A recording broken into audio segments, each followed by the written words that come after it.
जय श्री कृष्णा। राधे राधे। आज के दिन सुनिए श्री सत्यनारायण भगवान की कथा। प्रेम से बोलिए सत्यनारायण भगवान की जय। एक समय नैमिषारण्य तीर्थ में सौनक आदि 88,000 ऋषियों ने श्री सूत जी से पूछा, हे प्रभु, इस कलयुग में वेद विद्या रहित मनुष्यों को प्रभु भक्ति किस प्रकार मिलेगी और उनका उद्धार कैसे होगा। इसलिए हे मुनि श्रेष्ठ, कोई ऐसा तप कहिए जिससे थोड़े समय में ही पुण्य प्राप्त हो जाए तथा मनोवांछित फल मिले। वह कथा सुनने की हमारी बहुत इच्छा है। सर्वशास्त्र ज्ञाता श्री सूत जी बोले, हे वैष्णवों, मैं पूज्य आप सब ने प्राणियों के हित की बात पूछी है। अब मैं उस श्रेष्ठ व्रत को आप लोगों से कहूँगा जिस व्रत को नारद जी ने लक्ष्मी नारायण जी से पूछा था और लक्ष्मीपति ने मुनि श्रेष्ठ नारद जी से कहा था। सो ध्यान से सुनिए। एक समय योगी राज नारद जी दूसरों के हित की इच्छा से अनेक लोकों में घूमते हुए मृत्यु लोक में आ पहुँचे। यहाँ अनेक योनियों में जन्मे हुए प्राय सभी मनुष्यों को अपने कर्मों द्वारा अनेकों दुखों से पीड़ित देखकर सोचा, किस यत्न से करने से निश्चय ही प्राणियों के दुखों का नाश हो सकेगा। ऐसा मन में सोचकर विष्णु लोक को चले गए। वहां श्वेत वर्ण और 4 भुजाओं वाले देवों के ईश नारायण को देखकर, जिनके हाथों में शंख, चक्र, गदा और पद्म थे, वे वरमाला पहने हुए थे, उनकी स्तुति करने लगे। हे भगवान, आप अत्यंत शक्ति से संपन्न हैं। मन तथा वाणी भी आपको नहीं पा सकती। आपका आदि मध्य अंत नहीं है। निर्गुण स्वरूप सृष्टि के आदि भूति व भक्तों के दुखों को नष्ट करने वाले हो।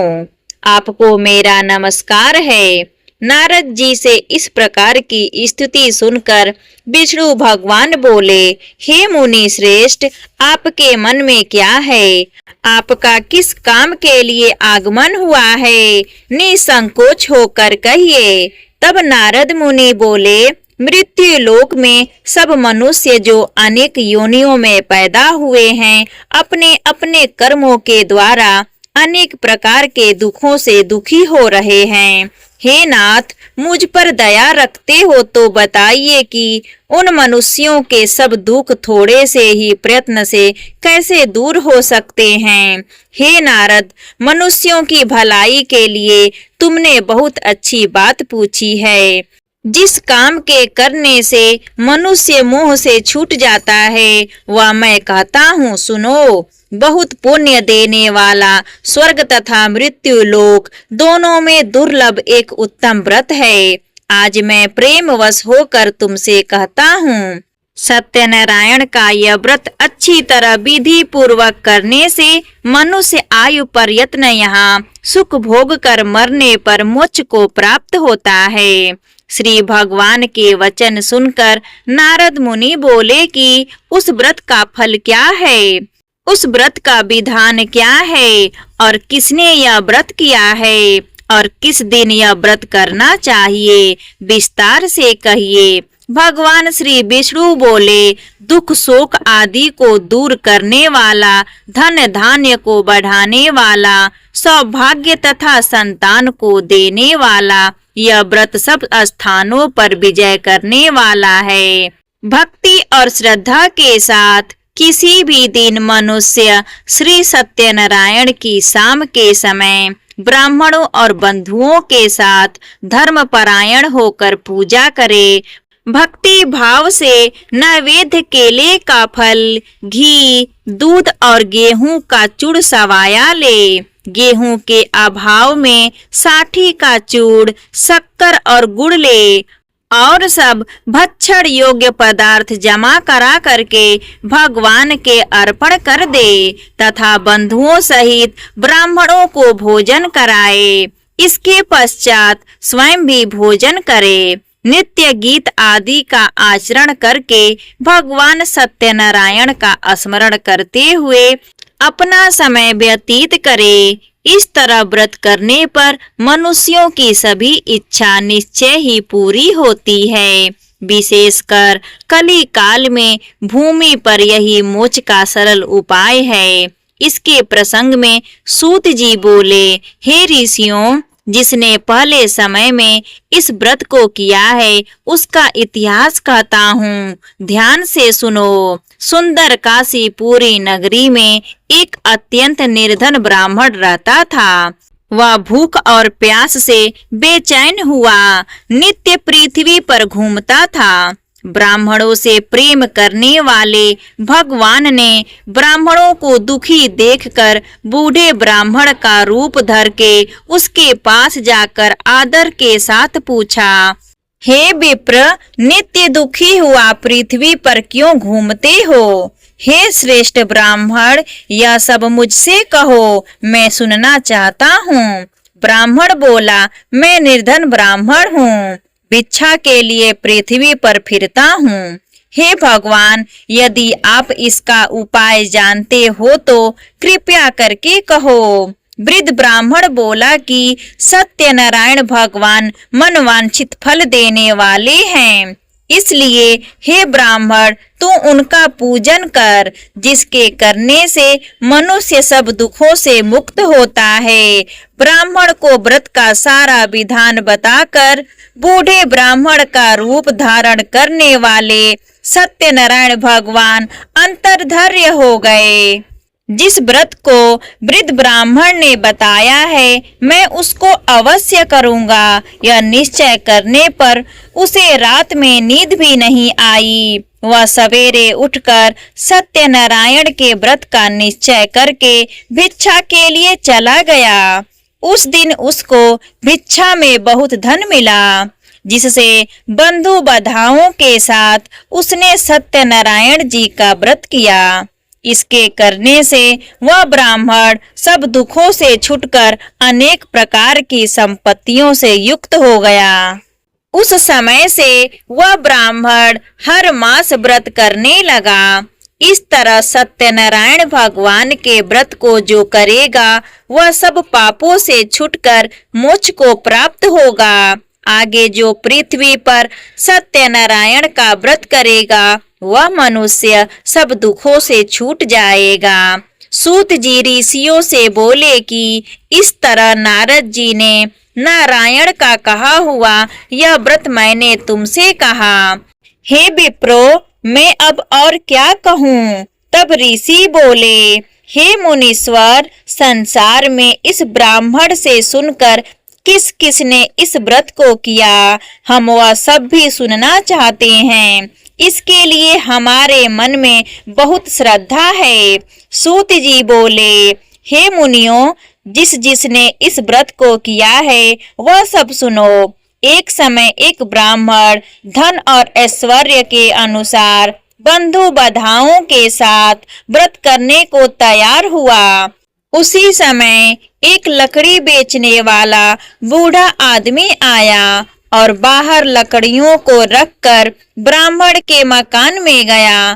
प्यास से दुखी लकड़हारा उनको व्रत करते देखकर ब्राह्मण को नमस्कार करके कहने लगा कि आप यह क्या कर रहे हैं और इसके करने से क्या फल मिलता है, कृपया करके मुझसे कहिए।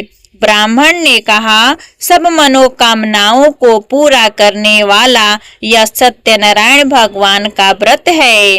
इसकी ही कृपा से मेरे यहाँ धन धान्य आदि की वृद्धि हुई है। ब्राह्मण से इस व्रत के बारे में जानकर लकड़हारा बहुत प्रसन्न हुआ। चरण अमृत लेकर और प्रसाद खाने के बाद अपने घर को गया। लकड़हारे ने अपने मन में इस प्रकार का संकल्प किया कि आज गांव में लकड़ी बेचने से जो धन मिलेगा उसी से सत्यनारायण देव का उत्तम व्रत करूंगा। या मन में विचार करके वह बूढ़ा आदमी लकड़ियों अपने सिर पर रखकर जिस नगर में धनवान लोग रहते थे वह ऐसे सुंदर नगर में गया। उस दिन वहां पर उसे उन लकड़ियों का दाम पहले दिनों से चौगुना मिला। तब वह बूढ़ा लकड़हारा दाम लेकर और अति प्रसन्न होकर पक्के केले की फली, शक्कर, घी, दूध, दही और गेहूं का चूड़ इत्यादि सत्यनारायण भगवान के व्रत की कुल सामग्रियों को लेकर अपने घर गया। फिर उसने अपने भाइयों को बुलाकर विधि के साथ भगवान जी का पूजन और व्रत किया। उस व्रत के प्रभाव से वह बूढ़ा लकड़हारा धन पुत्र आदि से युक्त हुआ और संसार के समस्त सुख भोग कर वैकुंठ को चला गया। श्री सूत जी बोलते हैं कि हे श्रेष्ठ मुनियों, अब आगे की कथा कहता हूँ, कृपया ध्यान पूर्वक सुनो।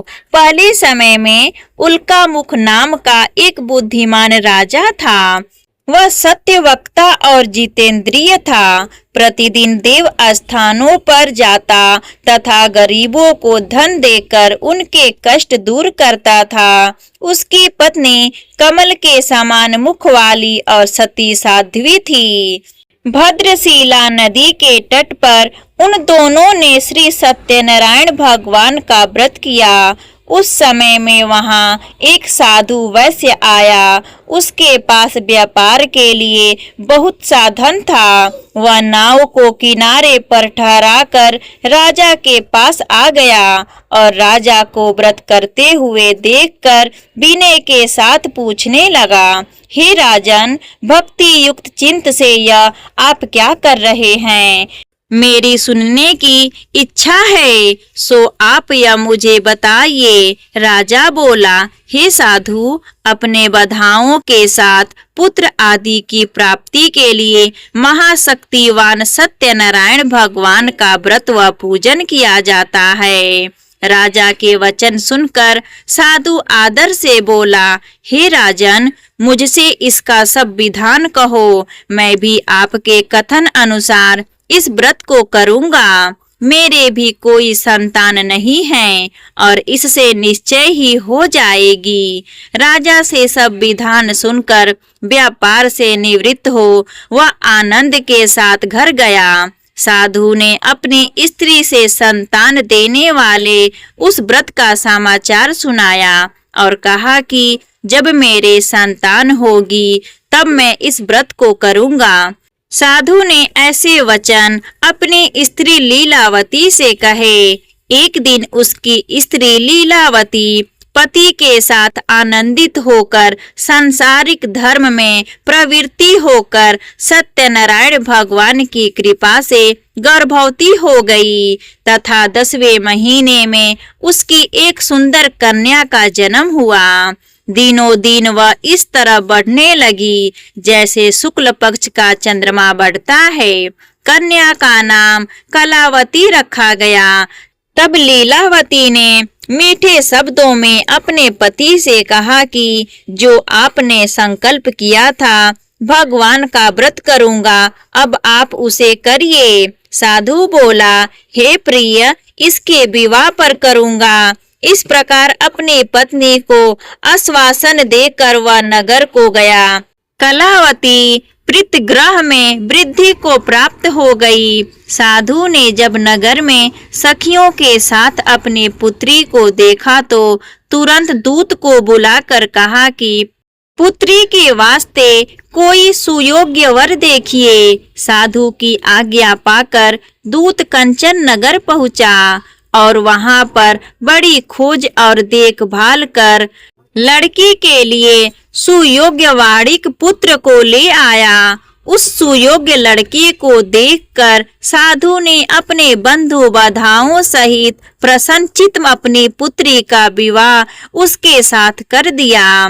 किंतु दुर्भाग्य से विवाह के समय भी उस व्रत को करना भूल गया।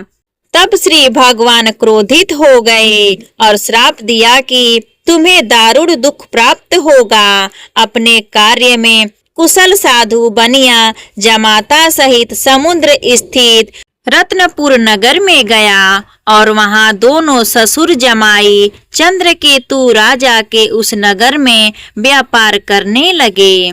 एक रोज भगवान सत्यनारायण की माया से प्रेरित कोई चोर राजा का धन चुरा कर भागा जा रहा था, किंतु राजा के दूतों को आता देखकर चोर ने घबराकर भागते हुए राजा के धन को वहीं चुपचाप रख दिया जहां वो ससुर जमाई ठहरे हुए थे। तब दूतों ने उस साधु वैश्य के पास राजा के धन को रखा देखा तो वे दोनों को बांध कर ले गए और प्रसन्नता से दौड़ते हुए राजा के समीप जाकर बोले, यह 2-4 हम पकड़ कर लाए हैं, देखकर आज्ञा दें। तब राजा की आज्ञा से उनको कठोर कारावास में डाल दिया और उनका सब धन छीन लिया। सत्यनारायण भगवान के श्राप द्वारा उनकी पत्नी भी घर पर बहुत दुखी हुई और घर पर जो धन रखा था चोर चुरा कर ले गए। शारीरिक व मानसिक पीड़ा तथा भूख प्यास से अति दुखित होकर अन्न की चिंता में कलावती एक ब्राह्मण के घर गई। वहां उसने सत्यनारायण भगवान का व्रत होते देखा, फिर कथा सुनी तथा प्रसाद ग्रहण करके रात को घर आई। माता ने कलावती से कहा, हे पुत्री, अब तक कहाँ रह गई थी? तेरे मन में क्या है? कलावती बोली, हे माता, मैंने एक ब्राह्मण के घर श्री सत्यनारायण भगवान का व्रत देखा है। कन्या के वचन सुनकर लीलावती भगवान के पूजन की तैयारी करने लगी। लीलावती ने परिवार और बंधुओं सहित श्री सत्यनारायण भगवान का पूजन किया और वर मांगा कि मेरे पति और दामाद शीघ्र आएं। साथ ही प्रार्थना की कि हम सबका अपराध क्षमा करो। सत्यनारायण भगवान इस व्रत से संतुष्ट हो गए और राजा चंद्रकेतु को स्वप्न में दर्शन देखकर कहा, हे राजन, दोनों वैश्यों को प्रातः ही छोड़ दो और सब धन जो तुमने ग्रहण किया है वह दे दो, नहीं तो मैं तेरा धन, राज्य, पुत्र आदि सब नष्ट कर दूंगा। राजा से ऐसे वचन कहकर भगवान अंतर्धर्य हो गए। प्रातः काल राजा चंद्रकेतु ने सभा में अपना स्वप्न सुनाया। फिर दोनों वाणिक पुत्रों को कैद से मुक्त कर सभा में बुलाया। दोनों ने आते ही राजा को नमस्कार किया। राजा मीठे वचनों से बोले, हे महानुभावों, भावी वश ऐसा कठिन दुख प्राप्त हुआ है, अब तुम्हें कोई भय नहीं। ऐसा कहकर राजा ने उनको नए नए वस्त्र आभूषण पहनाए तथा उनका जितना धन लिया था उससे 2 गुना धन देकर आदर सहित विदा कर दिया। दोनों वैश्य अपने घर को चले गए। सूत जी बोले, वैश्य ने मंगलाचार करके यात्रा आरंभ की और अपने नगर को चला। उनके थोड़ी दूर निकलने पर दड़ी वेशधारी सत्यनारायण भगवान ने उनसे पूछा, हे साधु, तेरी नाव में क्या है? अभिमानी वाणिक हंसता हुआ बोला, हे दंडी, आप क्यों पूछते हो? क्या धन लेने की इच्छा है? मेरी नाव में तो बेल और पत्ते भरे हैं। वैश्य का कठोर वचन सुनकर भगवान ने कहा, तुम्हारा वचन सत्य हो। दंडी ऐसा कहकर वहां से दूर चले गए और कुछ दूर जाकर समुद्र के किनारे बैठ गए।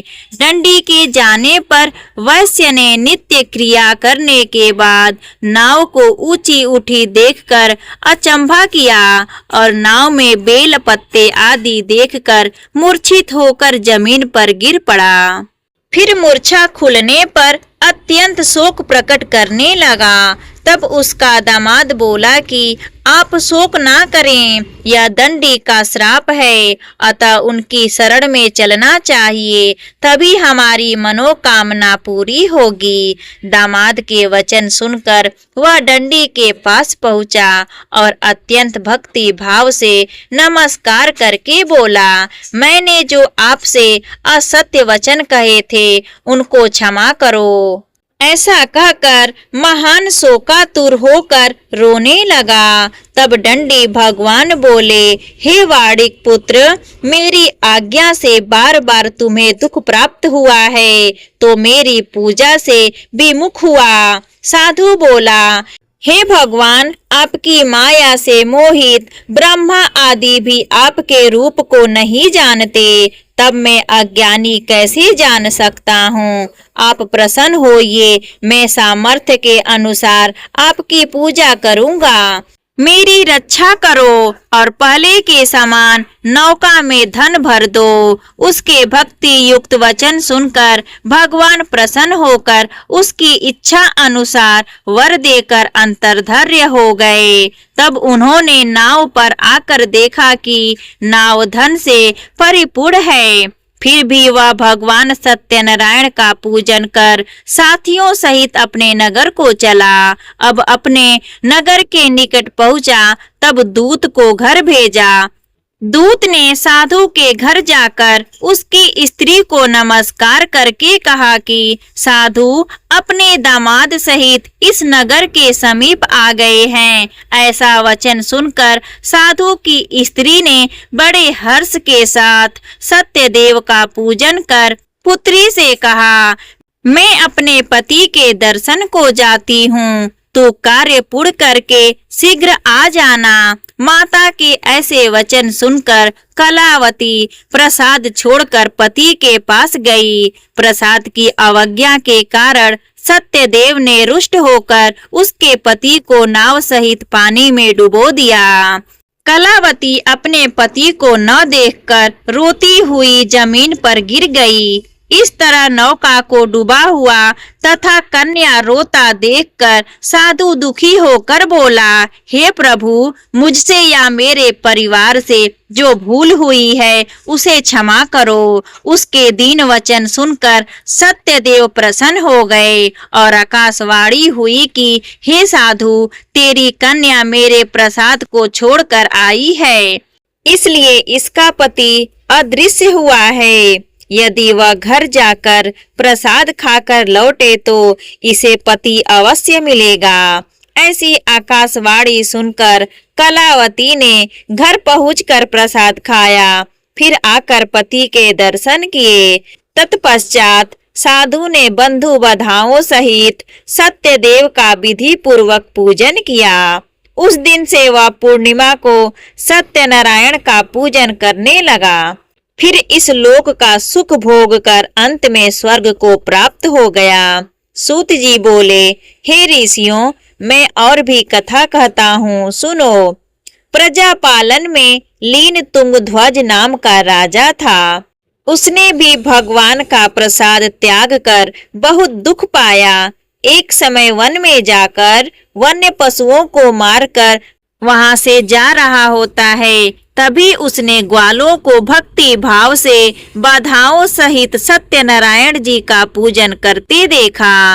राजा देखकर भी अभिमानवश वहां नहीं गया और ना ही पूजन किया या नमस्कार किया। जब ग्वालों ने भगवान का प्रसाद उसके सामने रखा तो वह प्रसाद को त्याग कर अपनी सुंदर नगरी को चला गया। वहां उसने अपना सब कुछ नष्ट पाया तो वह जान गया कि यह सब भगवान ने किया है। तब वह विश्वास करके ग्वालों के समीप गया और विधि पूर्वक पूजन करके प्रसाद खाया तो सत्यदेव भगवान की कृपा से पहले जैसा था वैसा ही हो गया।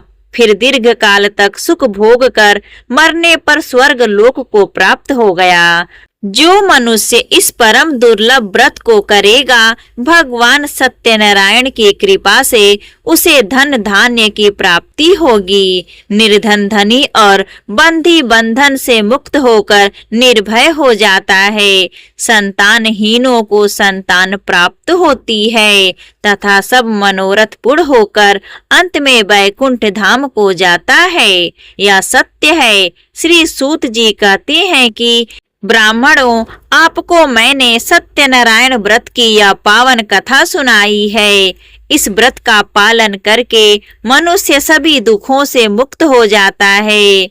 विशेषतः कलयुग में श्री सत्यनारायण की पूजा महान फल देने वाली है।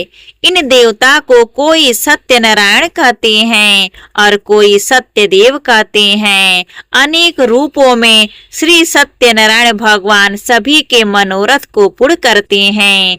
ये सनातन सत्यदेव कलयुग में सत्य व्रत के रूप में अवतरित होंगे। हे श्रेष्ठ मुनियों, जो मनुष्य नित्य इसका पठन व श्रवण करता है, श्री सत्यनारायण भगवान की कृपा से उसके सभी पाप नष्ट हो जाते हैं। प्रेम से बोलिए श्री सत्यनारायण भगवान की जय। यहाँ पर सत्यनारायण भगवान की कथा समाप्त होती है। अगर आपको यह कथा अच्छी लगी हो तो प्लीज हमारे चैनल को सब्सक्राइब करें, वीडियो को लाइक करें, अपने दोस्तों के साथ, अपने परिवारों में ज्यादा से ज्यादा इस वीडियो को शेयर करें। धन्यवाद।